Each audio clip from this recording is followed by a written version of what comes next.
Tudo bem, pessoal? Segunda-feira, vamos para o nosso vídeo semanal. Acho que um tema muito legal, muito interessante, para a gente, né, conhecer um pouco mais sobre um princípio espiritual chamado sacrifício. Enfim, né, no Velho Testamento se sacrificava para se estar em comunhão com Deus. Jesus fez o sacrifício supremo, né? O último, vamos dizer assim, o maior de todos, para que a gente não precisasse mais sacrificar para ter comunhão com Deus, para ter salvação. Mas será que existe algum outro tipo de sacrifício que a gente possa fazer na nova aliança, no novo pacto? Então é basicamente isso que eu vou falar com vocês hoje, né? Então eu fiz um textinho aqui como sempre. Eu vou entrar no texto e a gente vai conversando, tá bom? Então, a pergunta é: qual é a qualidade do seu sacrifício, né? Nós estamos sacrificando o tempo inteiro, né? A gente faz sacrifícios o tempo todo, não só com essa conotação religiosa, mas, né, a expressão, eu vou fazer um sacrifício, eu vou me esforçar para alguma coisa, né? A gente abre mão, né, daquilo que pode trazer para a gente um prazer momentâneo, né, para um futuro melhor. Então você é muito ligado também com o conceito né, o conceito da economia, de, por exemplo, poupar, de economizar, né? Quer dizer, eu guardo, eu deixo de consumir agora para guardar para o futuro, né? Enfim, ou até para alguém que eu amo, para os meus filhos, né, para minha posteridade, né? A palavra sacrifício vem, né, do termo em latim sacrificium, quer dizer, é sacro ou ofício, né, ou ofício santo, né, porque sacro é santo, ou trabalho santo, né. Então é um termo muito amplo, né, que obviamente tem uma conotação religiosa também, mas tem uma conotação social, cultural, né, quer dizer, ele é uma prática que a gente exerce, né, diariamente, vamos dizer assim. Psicologicamente, o sacrifício está ligado ao adiamento da gratificação, tá? Quando você adia uma coisa que é prazerosa para você, né? Em função de alguma coisa melhor. E por envolver o conceito de adiamento, né? O sacrifício está muito ligado também à noção de tempo, tá? Especialmente do futuro, né? Quando você sacrifica nesse sentido, eu vou deixar de comer sobremesa porque eu quero, né, projeto verão, eu quero estar, né, com a barriga chapada para o verão. Então é o que? Você está pensando no futuro, né? Primeiro você tem que ter esse conceito de futuro, e eu estou deixando de fazer alguma coisa agora que me daria prazer, por exemplo, comer bolo, sorvete, para ter um resultado no futuro, né? Supõe-se que quando o homem passou a ter essa ideia conceitual do futuro, né, ao invés de, por exemplo, quando o homem era caçador e coletor, né, em vez dele comer toda a caça, né, ele guardava um pouco para depois, porque ele não sabia quando que ele ia conseguir abater uma outra caça, né? Então, naquela época, né, por exemplo, até hoje, né, em algumas tribos, né, na África ou mesmo no Brasil, na Amazônia, né, se você não é sempre que você conseguia abater uma caça, né? Então aquela caça ela tinha que durar por algum tempo, né? Então assim, tem muitos animais que, por exemplo, um lobo, se ele, né, abate um alce, vamos dizer assim, e eles comem quilos e quilos de carne, né? Eles não guardam nada, eles comem tudo, né, naquele momento.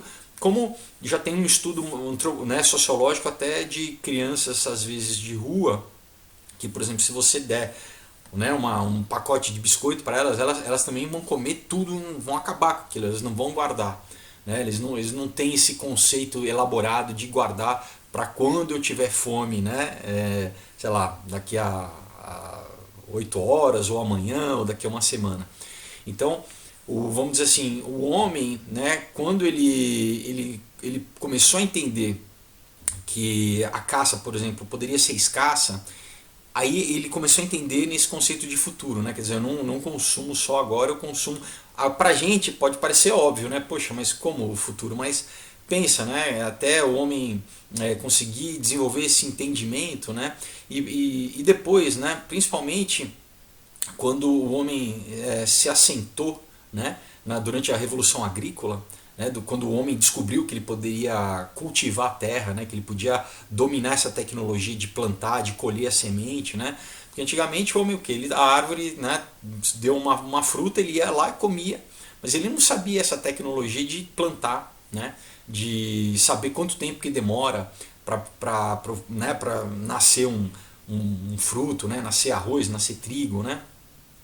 Então isso foi uma tecnologia que o homem teve que desenvolver, e junto com isso foi que nasceram os calendários, né? Que o homem começou a ver a passagem do tempo, começou a contar os dias, as semanas, quanto tempo, por exemplo, aquele tipo de cereal específico demorava para ele plantar, né? Ele começou a ver as constelações.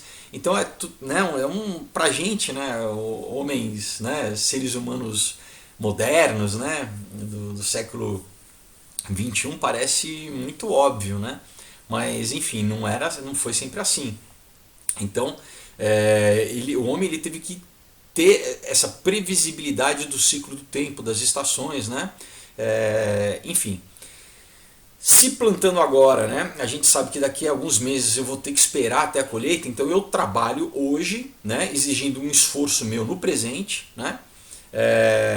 Para um sacrifício que para um sacrifício que não vai me trazer uma recompensa imediata. Então eu estou me sacrificando no presente para colher no futuro. É mais ou menos como estudar também, né? Quer dizer, você está estudando agora, né? Ou qualquer tipo de atividade assim, até mesmo trabalhar. Você trabalha durante o mês para receber no final do mês, né? Então é um sacrifício, né, que você está fazendo para você ter algo de melhor no futuro, né?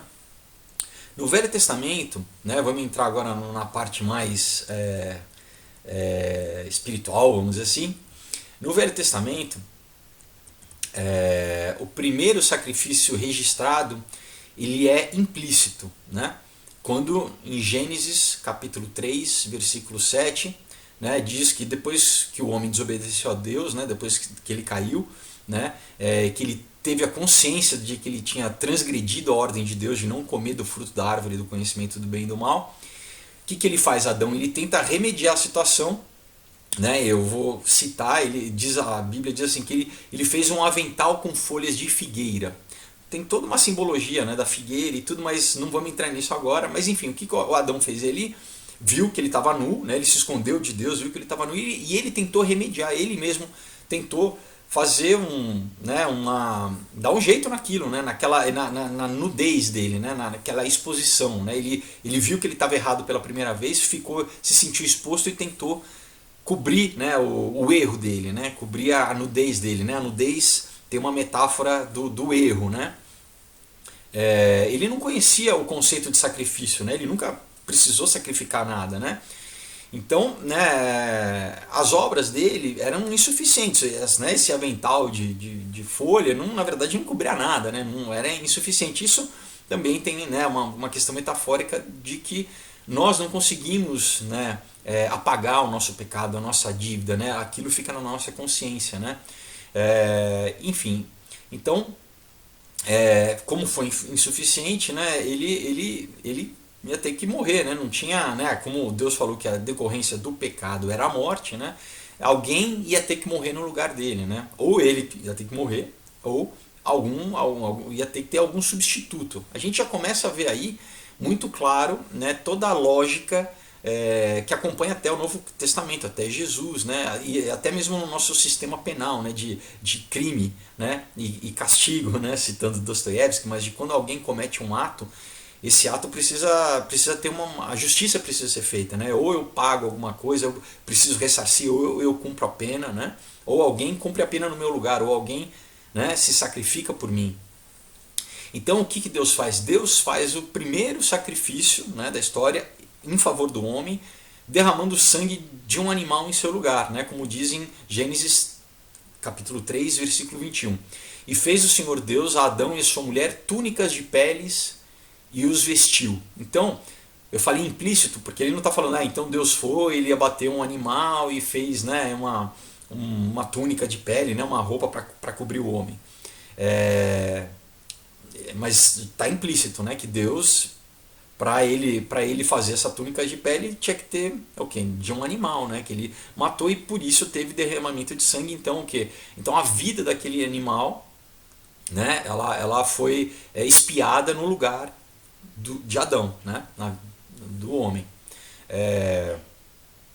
Esse primeiro derramamento de sangue para cobrir o pecado já tipificava o que seria feito na cruz do Calvário, né?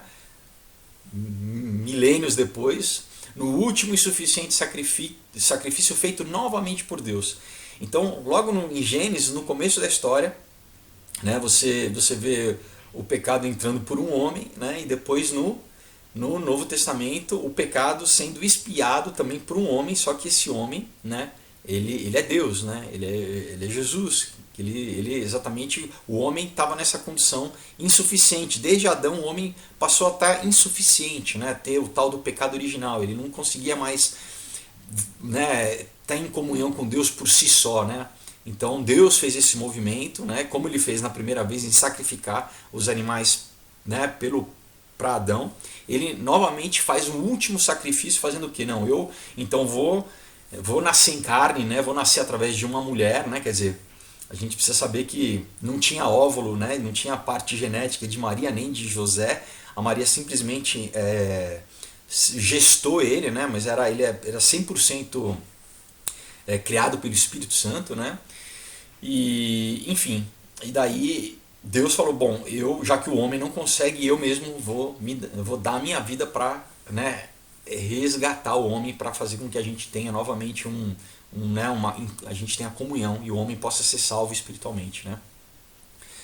Após isso, né, vemos a necessidade da prática do sacrifício, né? Ela já tinha sido aprendida pelo homem, né? Então, o primeiro foi, né, Adão viu o que Deus fez, e o processo de sacrifício foi aprendido, como a gente vê com Caim e Abel, né, que são os primeiros homens nascidos, vamos dizer assim, porque Adão foi criado por Deus e Eva foi criada de Adão, né? Nenhum deles nasceu, vamos dizer assim. Então, vamos dizer que a raça humana, propriamente dita, começa com Abel e Caim, né? Porque eles são filhos do homem, né?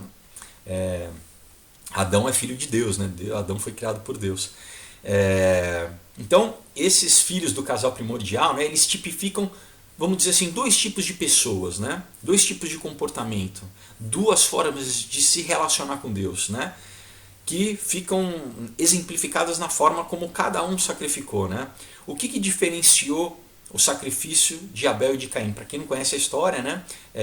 Abel, ele era o filho mais novo, né? Caim era o primogênito, Abel era o filho mais novo. Caim era fazendeiro, né? E Abel, ele era um pastor de ovelhas.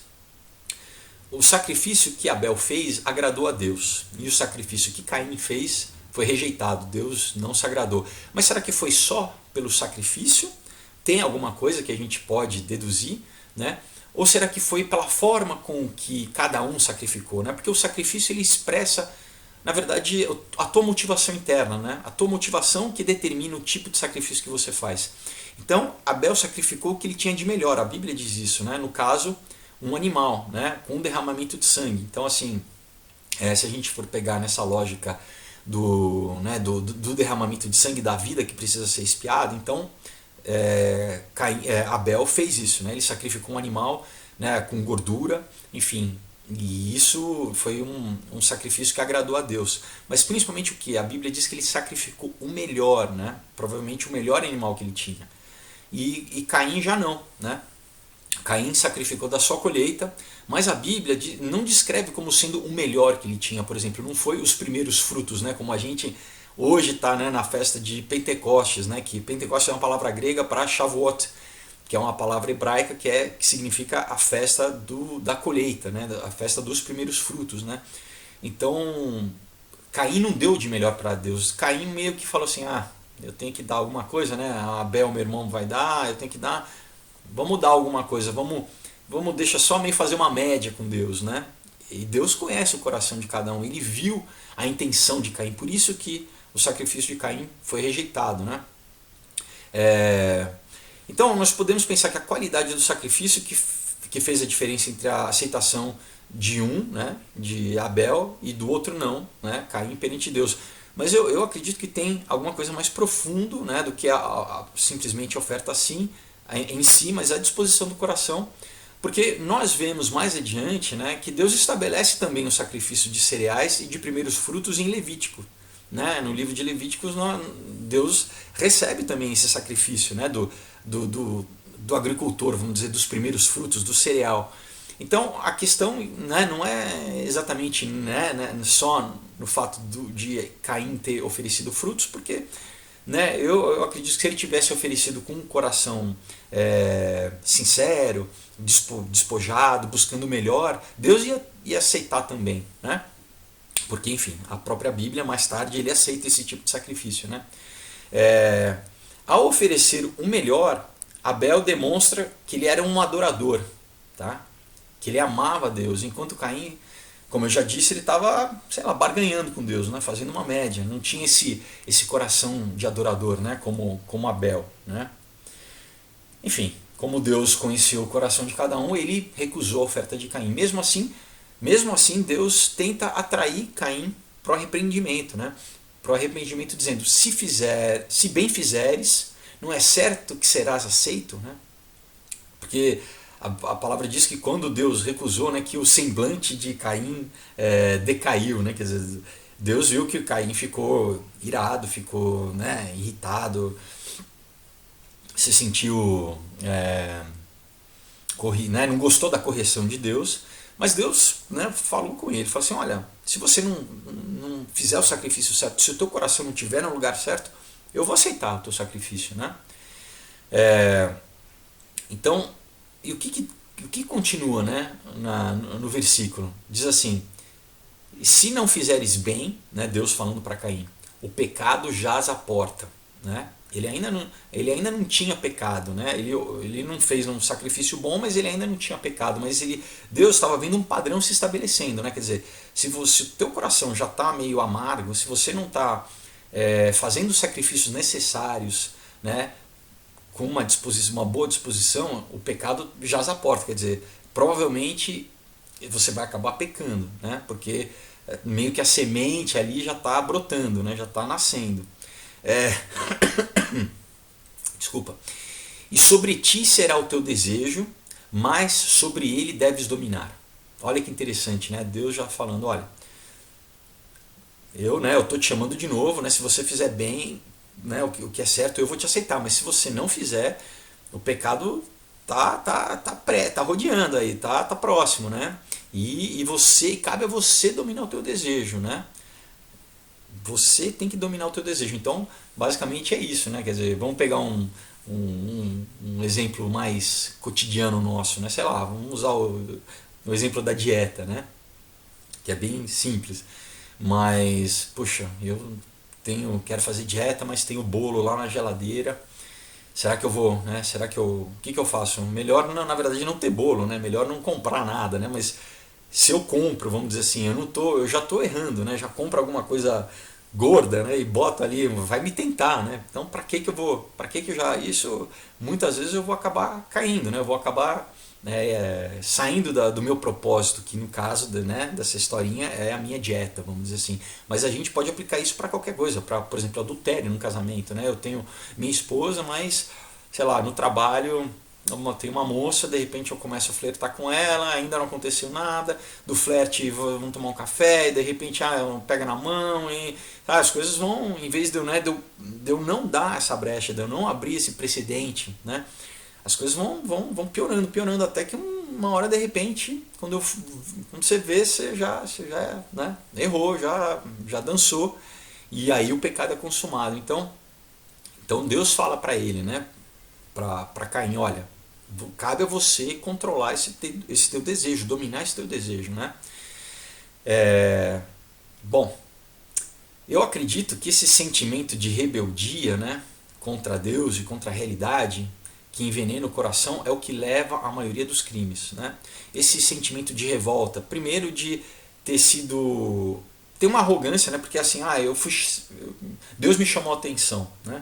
Então, ao invés, o que é o coração humilde chamou a atenção, eu reconheço a minha falha, eu eu vejo que eu estou errado, eu peço perdão e eu procuro melhorar. Agora, se eu tenho arrogância, não, quem que está me falando isso, né? A pessoa não pode me repreender, né?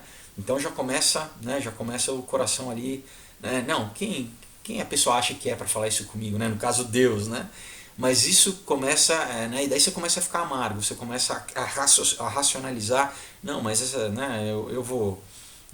Essa pessoa tem, ela não merece, eu vou roubar, isso que ela tem, ela, sabe, ela ganhou fácil, né? A gente começa a racionalizar, né? Um livro bom, inclusive, que eu falei, Crime e Castigo, né, do Dostoiévski, que fala exatamente sobre esse processo, né, mental de você de se cometer um crime, né, de tentar cometer o que acontece na cabeça de uma pessoa, né? No caso do livro, ele comete um assassinato, né, um crime capital, né, como Caim. Mas enfim, existem crimes também que a gente vê, né, hoje em dia no Brasil todo acontecendo, que é isso. A pessoa fica rebelde contra a própria realidade, contra a vida é injusta, então eu vou me vingar contra a vida, né? Eu vou tomar nas minhas mãos, em vez de sacrificar e trabalhar, não, eu vou roubar e vou, enfim, né? Eu vou contra a ordem, né? O logos, né? Eu vou contra a ordem da realidade, do mundo, do que é certo, e não interessa, eu vou fazer o que eu quero, né? Então, é como se Caim, nesse caso, ele dissesse para Deus, né? Ah, então você não gostou do meu sacrifício? Ah, beleza. Então eu vou escolher o que você gosta, né? Eu vou pegar o seu queridinho, o Abel, aquele que, né, que você gosta, e eu vou sacrificar isso para você. É mais ou menos o que o Caim faz, né? Ele fica tão revoltado que ele fala: ah, então eu vou pegar o meu irmão, né, que é o que você aceitou, e você não quer um sacrifício, eu vou sacrificar ele para você. E é isso que ele faz, né? Ele vai e mata o irmão e comete o primeiro derramamento de sangue humano na história, né? Não é à toa, né, que está escrito em 1 João 3, versículos 11 e 12, né, lá no Novo Testamento, João diz assim, o apóstolo João, né, porque esta é a mensagem que ouvistes desde o princípio, olha só, desde o princípio, desde Gênesis, né, ele está fazendo referência, que nos amemos uns aos outros, não como Caim, que era do maligno e matou a seu irmão. E por que causa o matou? Porque as suas obras eram más e as do seu irmão justas. Então, se deixar tomar pela inveja, pelo rancor, né, e a ira, esse processo, né, de rebeldia, né, contra a vida, né, achar que a vida é injusta, e se eu falo que a vida é injusta, eu estou falando que Deus é injusto, né, porque Deus criou a vida, aparece de novo, né, de uma forma um pouco mais suave, mas o princípio é o mesmo, na parábola do filho pródigo, né, que a gente lê em Lucas, no Evangelho de Lucas, que diz o quê? Que você tinha dois filhos também, o mais velho e o mais novo, muito semelhante a Caim e Abel, né?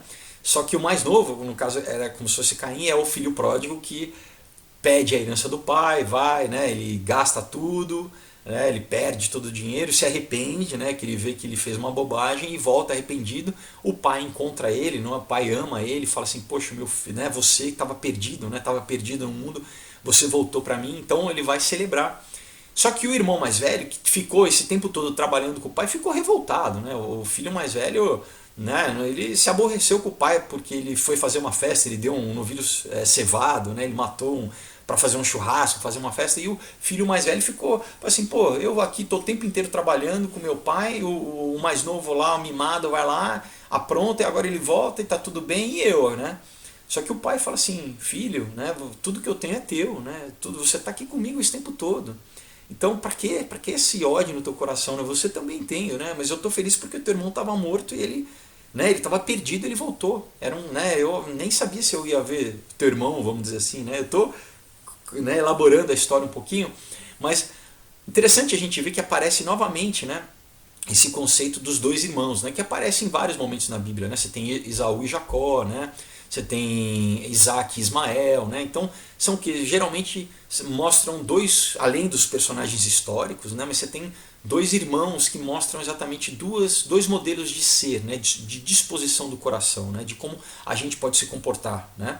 São dois modelos que eu posso escolher. Bom, eu me comporto como Abel, né? E sacrifico o direito, eu tenho um coração adorador para Deus, ou eu sou como Caim, que eu rejeito, eu fico irado, eu fico revoltado, não quero saber nada de Deus, né?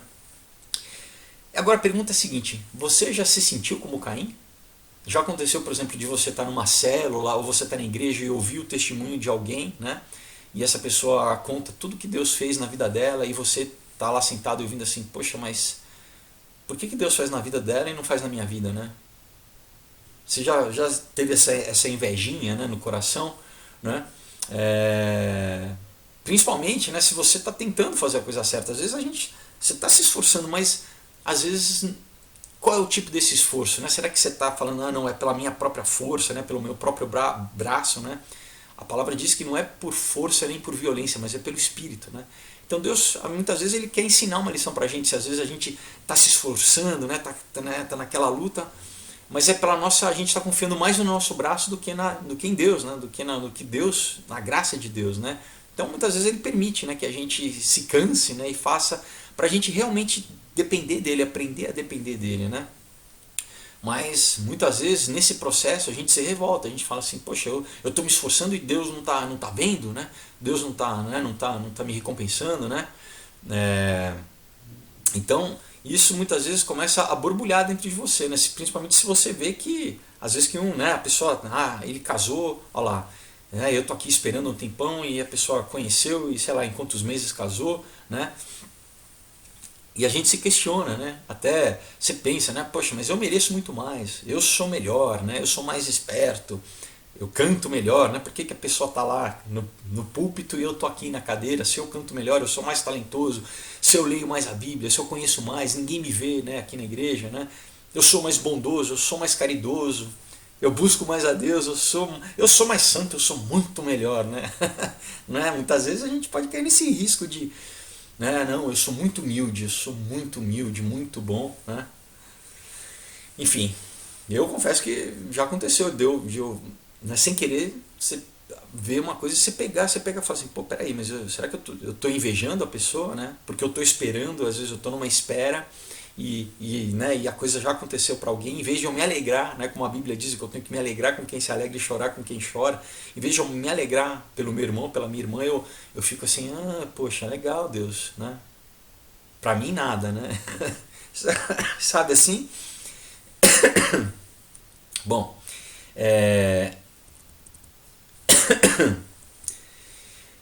essa tendência, né, é uma tendência muito humana, na verdade, né? É uma tendência que, infelizmente, né, a nossa alma, né, a nossa carne tende para isso, tende para o mal, né? Então, é uma tendência da condição humana, né? Se a gente não tem o Espírito Santo, né, mesmo com o Espírito Santo habitando na gente, a gente tem que vigiar, né? A gente tem que renovar nossa mente, né? Para ter, né, o fruto do Espírito, né? O Espírito Santo manifesta para que a gente não haja dessa forma, né? Mas a nossa tendência, né, humana é essa, ser vingativo, é ser invejoso, é ser ressentido, né? É só ver muitas vezes até uma criancinha, né, que não sabe muita coisa, né, quando já fala, muitas vezes você já vê essa inveja, né? Não, pega o brinquedo, toma o brinquedo do outro, né? Ou fica ressentido, o outro ganha, não ganha, né? Chora, enfim.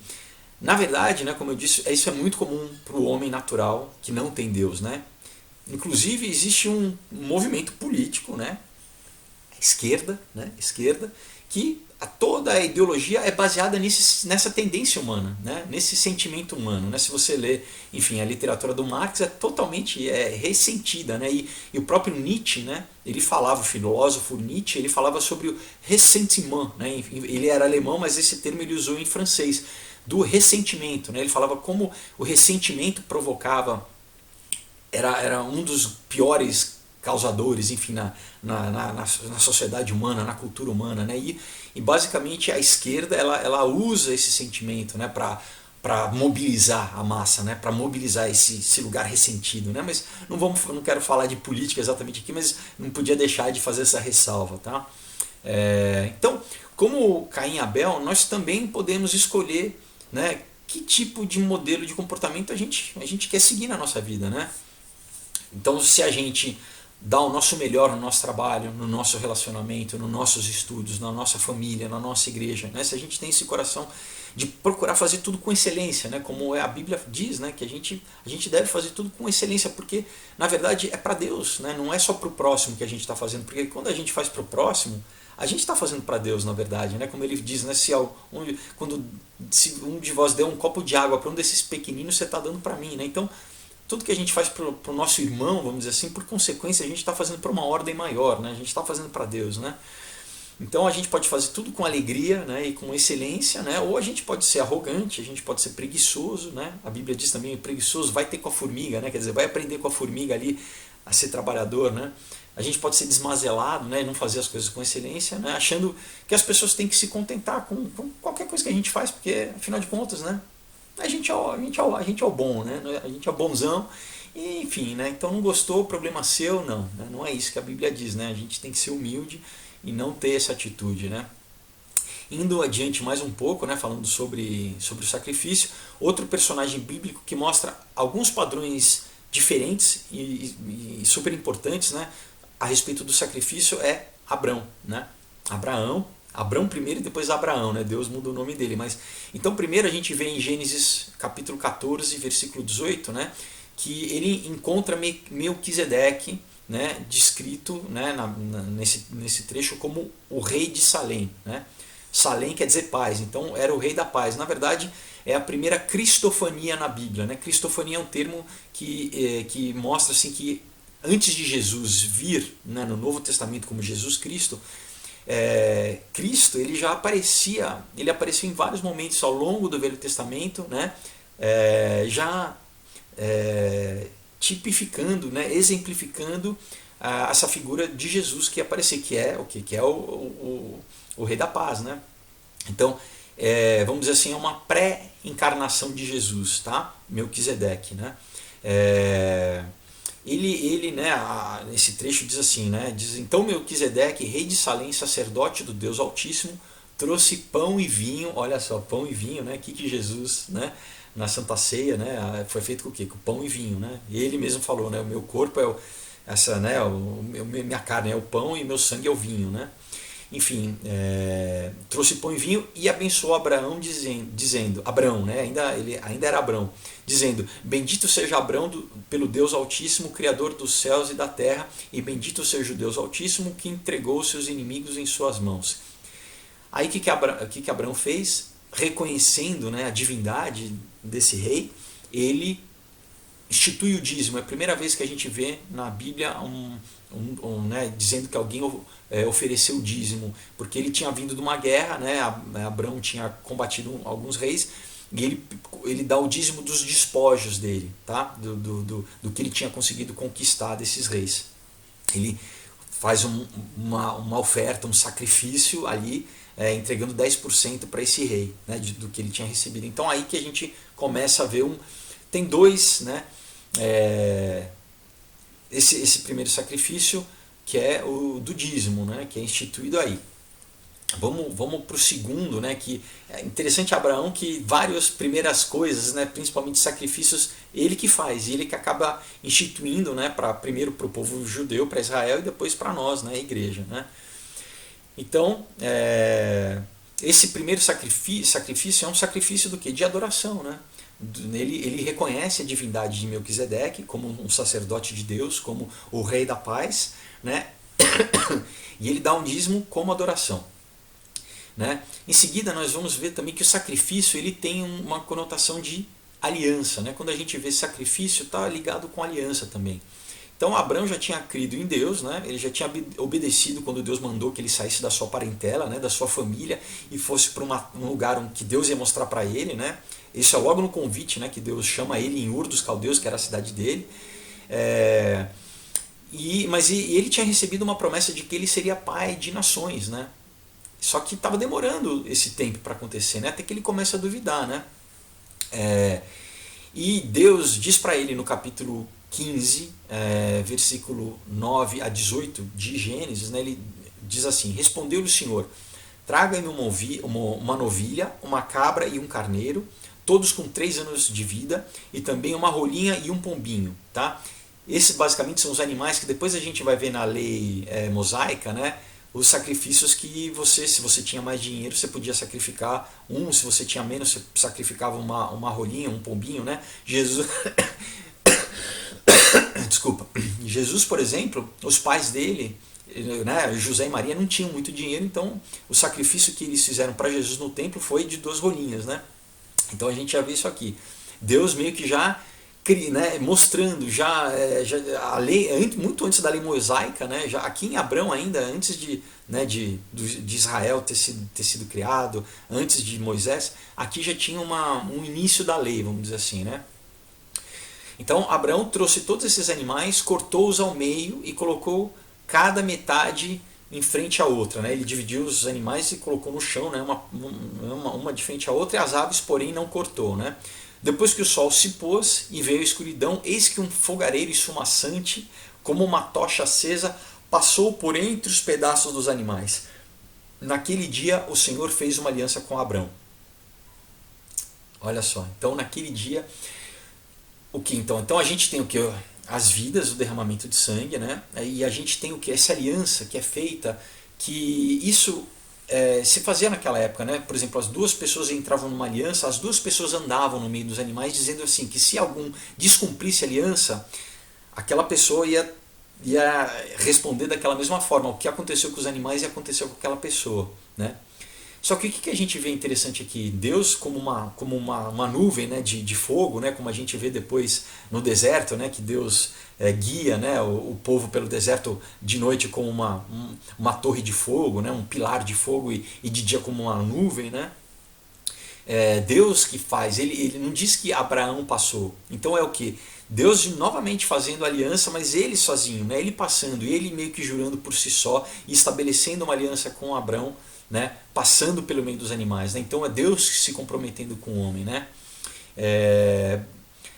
A gente entende então que você tem essa primeira aliança no Velho Testamento, e no Novo Testamento a gente tem o que? A nova aliança. Por isso que a gente fala que né, que Jesus fez a nova e eterna aliança, né, que não precisa mais de sacrifício de animal. Né? Jesus encerrou essa época, né, onde se sacrificava animais. Né? Hoje em dia é pela fé. Né? O que é salvação é pela fé, né? E só pela fé, não é por obras, para que ninguém se glorie, né? Para que ninguém fale assim, não, eu fiz as obras pela minha força. Né? Então a gente entende que, né, esse sacrifício para a salvação, a gente não precisa mais fazer, Jesus fez, é só pela fé. Né? Depois nós vemos Deus instituindo a aliança que serviria de sinal externo para o povo judeu, que é o que? A circuncisão. Né? Eu já falei num outro vídeo, né, sobre o significado da circuncisão, então eu não vou dizer tudo aqui de novo, só vou falar brevemente, mas esse era o que? Era um sacrifício de submissão. Então a gente tem o sacrifício de adoração, sacrifício de aliança e sacrifício de submissão. Né? Então era o que? Era o homem, né, em vez de derramar o sangue de um animal, ele derramava o seu próprio sangue, né, ele cortava ali o prepúcio, né, a pele que cobre o pênis, né, castrando, né, o símbolo de força, de virilidade, de potência do homem, que é o pênis, o falo. Então ele está cortando aquilo, ele está mostrando que ele está submisso a Deus. Tá? Que agora no Novo Testamento a gente diz que é o que? É o nosso coração que é circuncidado. Né? Mesmo no Velho Testamento, eu acho que é Jeremias, se não me engano, que fala que também que o importante é o coração circuncidado. Né? E por último, né, a gente tem o sacrifício de obediência, que é qual? Né? Que é quando Deus, aí já Abraão, né, com o nome mudado, Deus pede que ele sacrifique Isaac, que era o filho da promessa. Então, né, acho que a maioria conhece a história, né, Abraão e Sara, eles não podiam ter filhos. Né? Só que eles tinham essa promessa de que eles iriam ser pais de multidões. Né? E só que o tempo foi passando, então, né, a Sara tentou, deu a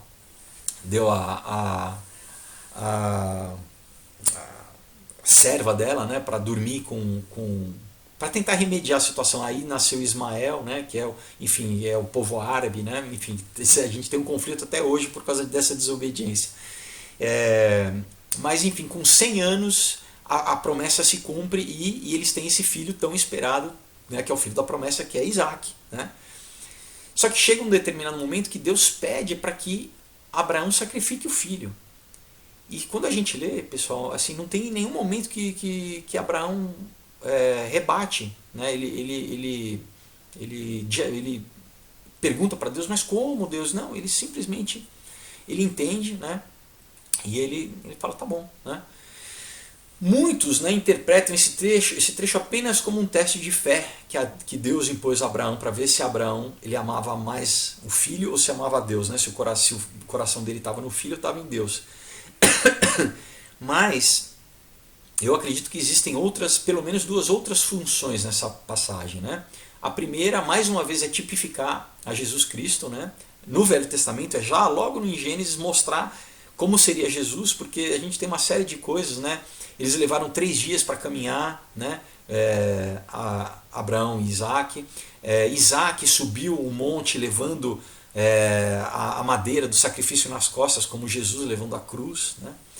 E depois, né, quando ele levantou para, né, o machado, né, para sacrificar o filho, né, ali amarrado, um anjo aparece e fala não precisa, e ele aponta para o quê? Para um carneiro ali que estava preso, né? Então, já tipificando que o substituto, que Jesus, que é o Cordeiro de Deus que tira o pecado do mundo, seria o substituto. Então a gente tem, né, essa tipificação de Jesus Cristo em várias partes da história, né, mostrando sobre Jesus. Agora, a segunda parte, o segundo ponto, que é menos conhecido, é o que? É uma circunstância social e cultural, tá, pessoal? Abraão nasceu, como eu falei, em Ur dos Caldeus, na Suméria, tá?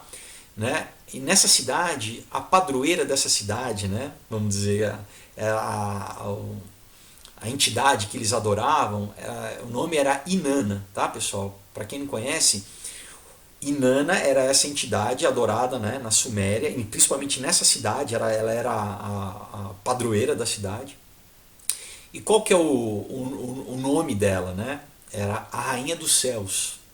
Vocês conhecem alguma outra figura religiosa que chamam de Rainha dos Céus? Né?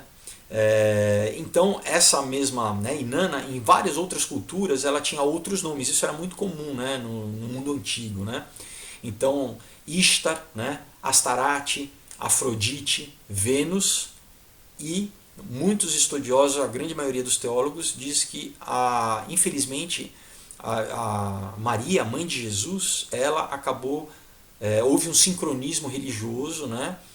Quando Constantino, né, o imperador Constantino, imperador romano, ele transformou o cristianismo na religião oficial do Império Romano, né, criando a Igreja Católica.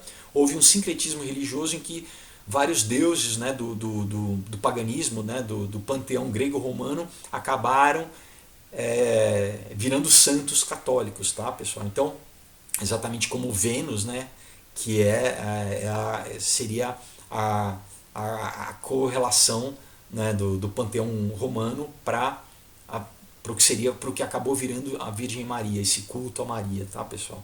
Porque na Bíblia, enfim, a gente só adora a Deus, né? E Maria foi a bem-aventurada, mas ela era uma pessoa humana, né?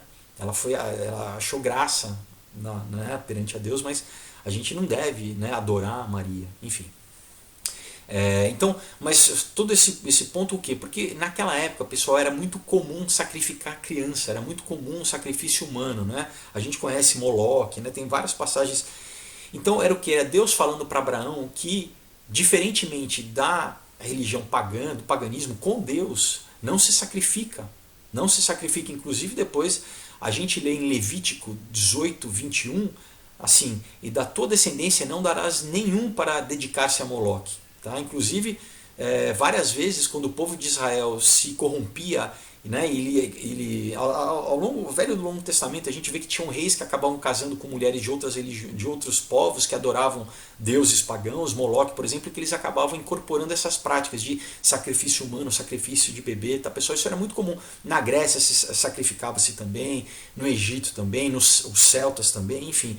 Então era o que? Era Deus falando por isso que Abraão, como ele veio daquela cultura, para ele, quando Deus pediu o filho, ele falou, tá bom, ele entendeu, ele falou, isso faz parte, porque, né, eu venho de uma cultura que é normal isso, e Deus estava falando para ele, fez ele entender de uma forma prática, né? Falou assim, olha, Abraão, não, aqui comigo, né, no nosso relacionamento não se sacrifica filhos, tá? Então esse é um dos motivos também muito importantes dessa passagem.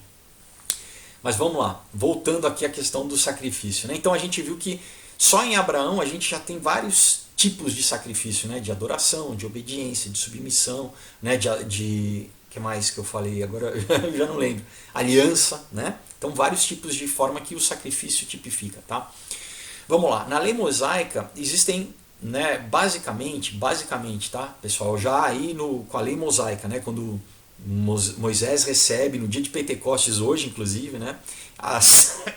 Primeiro os 10 mandamentos, né? O decálogo, e depois 600 são no total 613 leis, tá? Então mais 603 leis. Mas você tem basicamente dois tipos de sacrifício, né? Um que é para remissão dos pecados, isso no Velho Testamento, né? Onde necessariamente um animal morria no lugar da pessoa, né, como substituto, e o outro eram sacrifícios de louvor, de agradecimento, que poderiam ser ofertas voluntárias, né, de bens materiais, né, como colheita, por exemplo, que eu já falei, né, que seria hoje, né, eles ofereciam os primeiros frutos da colheita, né, mas também sacrifícios o quê? De espirituais, sacrifícios de louvor, né? A palavra fala isso em diversas, né, lábios, né, que falam, né, emitem sacrifícios de louvor, né? Então esse é um tipo de sacrifício também, louvar a Deus, adorar a Deus, né?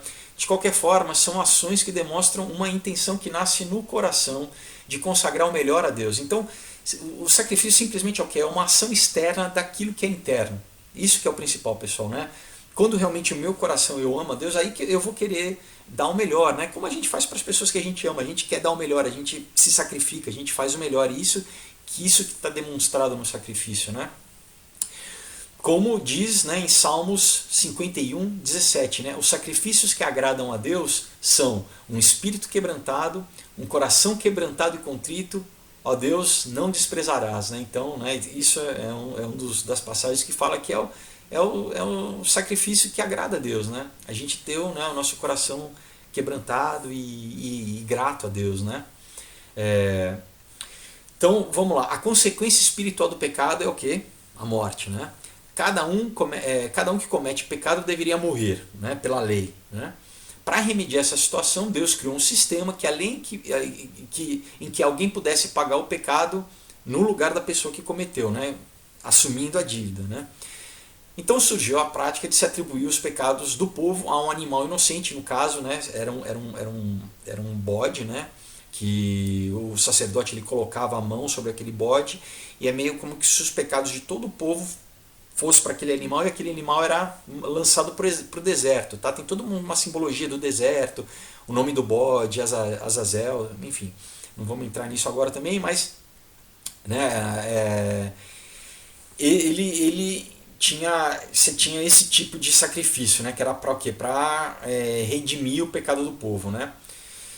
Durante milhares de anos, né, essa prática realizada pelos hebreus, né, eles mesmo assim eles sabiam que era paliativo, né? A raça humana precisava de uma redenção total, completa, né? Desculpa. Precisava que o mal que brotava no coração do homem, né, que ele fazia com que ele pecasse, né, que fosse corrigido. Então era uma coisa que precisava não era só de fora para dentro, mas era de dentro para fora, né? Precisava haver essa correção do pecado original, né, do mal que habitava no coração de cada homem, né? Então havia a promessa do Messias, né, que era o Cristo, né, que ele iria curar essa propensão, né, para o mal que o homem tinha, né? Ele ia dar o quê? Um novo nascimento, ele ia dar um novo espírito ao homem, que é o Espírito Santo, né, que agora a gente pode receber quando a gente confessa Jesus, né? A forma que Deus fez, né, foi tomar, né, a forma que Deus fez, né, o que Deus fez, ele foi se transformar em homem, foi tomar a forma humana, morrer no lugar de toda a humanidade, fazendo o sacrifício perfeito, que valesse por toda a eternidade, né, dando sua vida na cruz, morrendo a pior morte possível, da forma mais humilhante e injusta, né, exatamente como um cordeiro inocente que recebia a condenação de alguém sem ser culpado, né, um animalzinho sem ser culpado, inocente, recebe o que Jesus fez por nós, né? Então ele levou todas as condenações por todos os tempos e por todos os homens, né, da história que se arrependerem, confessarem ele, né, e acreditarem nele de uma só vez. Então num ato ele completou tudo isso. O apóstolo Paulo ele exemplifica isso de uma forma muito boa, né? Então fazendo isso, né, Jesus deu a oportunidade de que qualquer um, né, que reconheça que precisa ser perdoado, né, e aceite, né, e assuma, né, que é pecador, né, e reconheça, né, que Jesus ele por amor pagou a dívida, né, que nós tínhamos, né, ele não só tem seus pecados perdoados, mas a natureza distorcida que o fazia pecar também é transformada na nova natureza, né, que busca fazer tudo que é bom e correto, ou seja, a vontade de Deus. Né? Esse é o novo nascimento, né, dado pelo Espírito Santo. Né? Então, no Velho Testamento, né, já se dizia que era melhor obedecer do que sacrificar. Né? No Velho Testamento, já, apesar deles viverem na lei, eles diziam que, né, é melhor obedecer do que sacrificar, porque, né, se eu obedeço, não tem pecado, e sem pecado não precisa sacrifício. Né? Quando nós oferecemos o nosso melhor em sacrifício, né, mesmo como, né, as 2 moedinhas que a viúva oferece no templo, né, que é o melhor, por isso que Jesus falou que ela estava, né, essas 2 moedinhas valiam muito mais do que os fariseus que davam lá, mas eles davam o que é sobra, né? Eles davam uma quantia grande, mas não era aquilo que era precioso, né? Quando nós fazemos isso, Deus conhece o nosso coração e as circunstâncias e sabe que aquilo é o melhor que nós tínhamos, né? Que a gente tem um coração de adorador, que a gente quer, né, tá dando o nosso melhor, né? Você pode se perguntar, né, como eu já falei, mas nós estamos na nova aliança, né, que é a dispensação da graça, né? Que história é essa de sacrifício, né? Por que você está falando de sacrifício, né? Não precisa mais sacrificar. É verdade. Nós não precisamos mais sacrificar para ter os pecados perdoados, né? Isso é por fé, só por fé e através, né, em Jesus Cristo, né?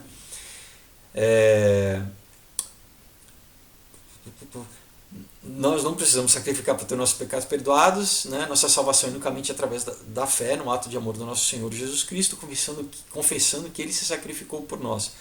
Vemos então que sacrifício é um princípio espiritual de Deus, né? Que em Jesus foi completo, né? Jesus completou isso segundo Hebreus capítulo 10, versículo 10. Diz assim: pelo cumprimento dessa vontade fomos santificados, por meio do sacrifício do corpo de Jesus Cristo oferecido uma vez por todas. Então, tá claro, né?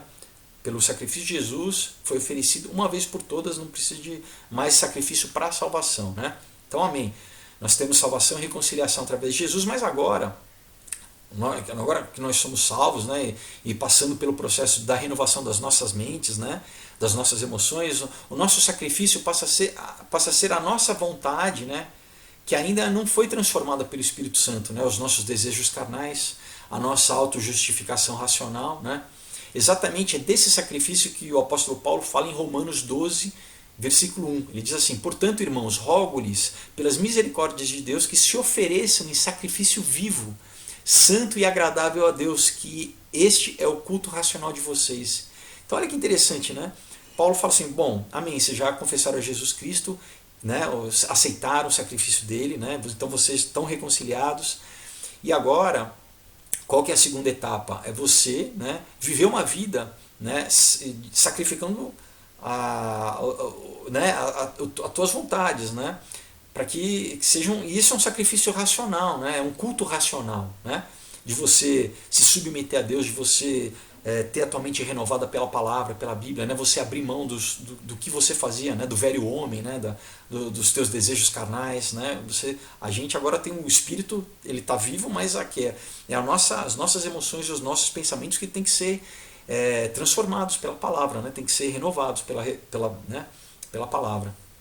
Então, esse sacrifício racional é uma escolha, né, de nós nos submetermos a Deus e buscar santidade num mundo que cada vez mais procura nos escravizar através da hiperestimulação dos sentidos, né? Ainda mais a gente com internet, com tablet, com celular, a gente é bombardeado, né, por tudo o que provoca, né, essa hiperestimulação dos sentidos, tanto com pornografia, como com consumo, como com droga, com álcool, enfim, a gente tá tudo sempre tem gente que está querendo escravizar a gente, o quê? Pra gente gastar a nossa vida, nosso dinheiro, a nossa energia, né?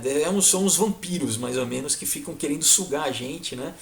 Enfim, então a gente o que? A gente tem que fazer um sacrifício, na verdade, de guardar os nossos olhos, guardar as nossas mentes e realmente cortar, né, com esse tipo de influência que, na verdade, quer escravizar a gente, né?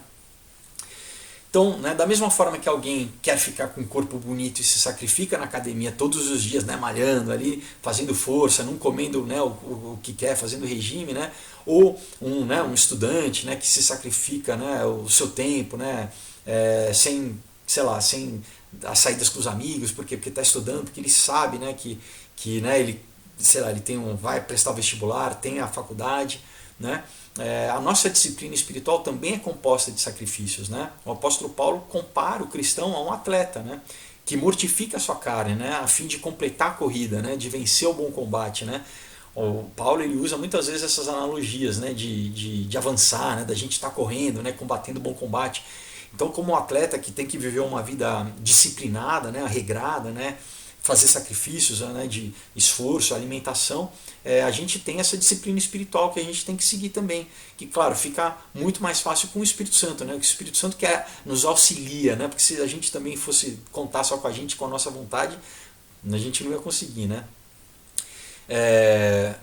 Mas por que será que muitas vezes parece ser mais fácil fazer, mais sentido, né, para a gente fazer esses sacrifícios e esforços para ter a tal da barriga chapada, do que de deixar de, por exemplo, de ver pornografia, ou cobiçar a namorada de alguém, ou deixar de mentir, né, ou deixar de usar droga, né,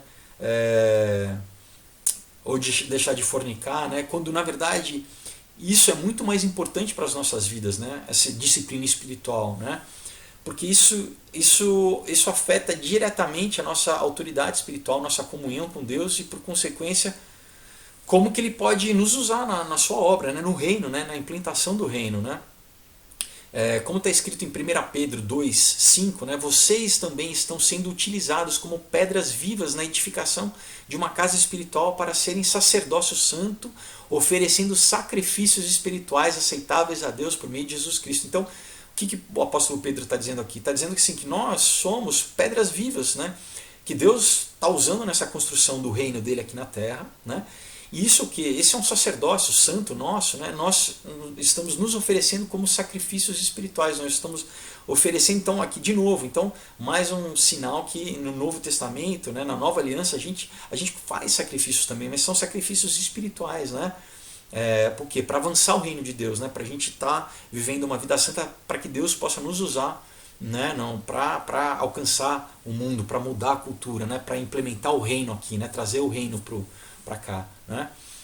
Em Hebreus 13, versículo 15 a 16, nós vemos a culminação desses dois tipos de sacrifícios espirituais agora na Nova Aliança, né? Tanto material como o de louvor. Né? Diz assim: por meio de Jesus, portanto, ofereçamos continuamente a Deus um sacrifício de louvor, né, que é o fruto de lábios que confessam o seu nome, e não se esqueçam de fazer o bem e repartir com os outros os que vocês têm, pois de tais sacrifícios Deus se agrada. Então a gente vê aqui dois sacrifícios, né, o sacrifício de louvor, né, através dos nossos lábios, né, que confessam o seu nome, e o sacrifício que de você repartir, de você, né, ter um coração generoso com quem precisa. Né? Então a gente tem, né, uma coisa prática, né, da gente ajudar quem precisa, e também esse sacrifício de louvor do nosso coração. Essas duas coisas estão presentes no Novo Testamento, né, e é necessário que a gente faça esses sacrifícios. Né? Se quisermos viver uma vida cristã plena, né, cumprindo o propósito para o qual Deus nos criou, nós também temos que sacrificar tudo aquilo que não nos aproxima de Deus, nos pés da cruz. Então a gente muitas vezes pensa em só sacrificar aquilo que é bom, mas muitas vezes Deus aceita, Ele quer que a gente sacrifique o que é mal, que a gente entregue o que é mal. Né? A qualidade do nosso sacrifício mostra quanto nós amamos o Senhor. Afinal, Jesus disse que aqueles que o amam, né, aqueles que amam a Jesus o obedecem os seus mandamentos. Né? Quando nós buscamos o reino de Deus em primeiro lugar, Ele se alegra de nós e todas as coisas são acrescentadas. Né? Então, nós podemos, né, dizer, né, proclamar aos quatro cantos, né, que o que Deus tem feito nas nossas vidas com um coração grato. Né? Então, né, não vamos ser rancorosos como Caim, né? Vamos entregar o nosso melhor para Deus. Né? Nem que seja no momento só dor, solidão ou amargura. Se é isso que você tem, entrega isso para Deus. Sabe? Em vez de você guardar, entrega isso, sabe? Mesmo que esteja doendo. Né? Isso eu até falei no videozinho do meu aniversário anterior, né? Que muitas vezes é o que a gente tem, mas sabe, é mais importante você estar presente na presença de Deus não tentando enganar, Deus escondendo, né, como você está sentindo, mas você mostrar que Deus vai honrar, né? Deus vai honrar. Então, ó, entregue, não esconda nem tenha vergonha de que ele veja o que está no teu coração, o que está ali, né? Ele vê de qualquer jeito, né? Mas quando você se abre, né? E em um ato de confiança em amor você fica vulnerável perante Deus, né? Você mostra a sua falta, a sua necessidade, Deus, aí sim ele pode inundar a sua escuridão de luz e mudar a tua realidade, né? Sabe, você vai estar entregando, é o que você tem, e Deus ele vai se agradar, sabe? Porque aí sim ele pode interferir e através do Espírito Santo te trazer alegria, sabe? Renovar o teu coração, né? Te dar um coração não de pedra, mas de carne, criar em você um coração grato, né? Então, sacrifício, se você não pode sacrificar o bem agora, se você não tem nada, eu acredito que todo mundo tem algo de bom para entregar, para sacrificar, mas se você não tem, sacrifique o mal também, né? Deus é fiel para transformar o mal em bem, para transformar a maldição em bênção, né?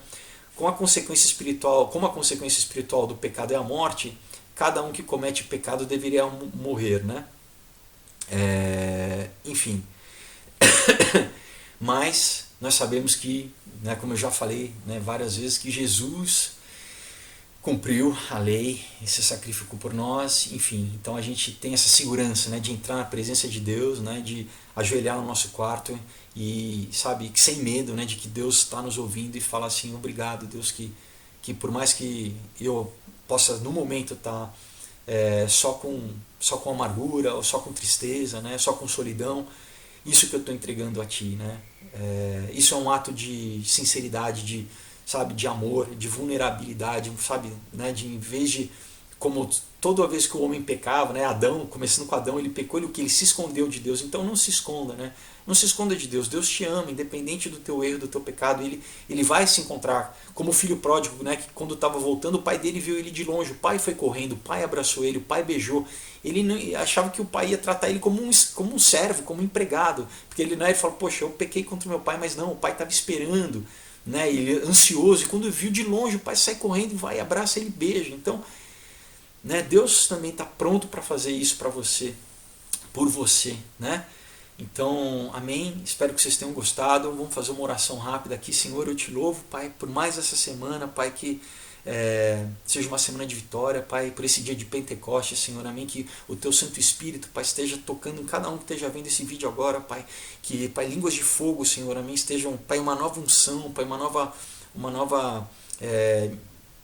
nova partition, né, Senhor, uma nova unção mesmo caia sobre cada um, Senhor, venha renovar, Pai, venha trazer entendimento da Tua palavra, em nome de Jesus, Pai, que cada um cresça, Senhor, cresça, Pai, nos sacrifícios certos, Pai, cresça, Pai, numa disciplina espiritual, Senhor, para avançar o Teu reino na terra, Senhor, em nome de Jesus, e glorificar o Teu nome, Senhor, acima de todas as coisas, Pai, em nome de Jesus, amém.